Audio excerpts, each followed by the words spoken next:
টি-20 বিশ্বকাপ ইতিহাসে আরও একবার ভারতের মুখোমুখি হতে যাচ্ছে বাংলাদেশ। যদিও বিশ্বকাপে কখনোই ভারতের বিপক্ষে জয় দেখেনি টাইগাররা, সেই ব্যর্থতা ঘোচাতে হলে শনিবার হারাতে হবে রোহিত শর্মাদের। আর সেটা করতে গেলে ব্যাটে বলে নিজেদের সেরা খেলাটাই খেলতে হবে টাইগারদের।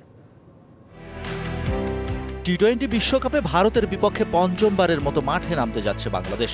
এই আসরে এখনো পর্যন্ত রান সংগ্রহের তালিকায় সেরা 15 জনের মাঝে নেই কোনো ভারতীয় ব্যাটারের নাম। যদিও 5 ম্যাচ শেষে 135 রান করে 11 নম্বরে আছে তাওহিদ হৃদয়। টিম গেম দিয়ে ম্যাচ জিতে চলেছে বিরাট কোহলিরা, তাই ভারতকে আটকাতে হলে ব্যক্তিকেন্দ্রিক নয়, দল হয়েই লড়তে হবে সাকিব লিটনদের। ছোট ফরম্যাটের ক্রিকেটে বড় দল নয় বাংলাদেশ, এই মিছিল এখনও চলমান। পারফরমেন্সেও দেখা যায় তার সত্যতা। ভারতের বিপক্ষে হেড টু হেডও বলে একই কথা। দুই দলের 13 দেখায় মাত্র একটা টি-20 জিতেছে বাংলাদেশ।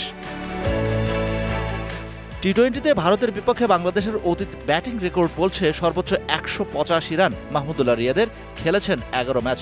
ঢালাইয়ে দৃঢ়তা, নির্মাণে নিশ্চয়তা, প্রিমিয়ার সিমেন্ট, ঢালাইয়ের রাজা। 7 ম্যাচে 157 রান করে দ্বিতীয় অবস্থানে লিটন দাস, সমান ম্যাচে সাকিবের 75।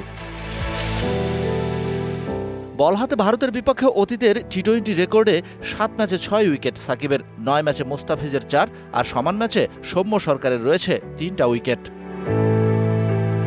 এই বিশ্বকাপের শুরুতে বাংলাদেশের অফ ফর্মে থাকা ব্যাটারদের নিয়ে সমালোচনা হয়েছে অনেক। সেখান থেকে বেরিয়ে আসার চেষ্টাও করেছেন নাজমুল শান্তরা। বল হাতে তানজিম মুস্তাফিজরাও আছেন ছন্দে, তাই ভারতের বিপক্ষে নিজেদের সেরা খেলাটা খেলতে পারলে রোহিত শর্মাদের টাফ টাইম দিয়েই যেতে পারে। Shahan Papon, DBC news desk.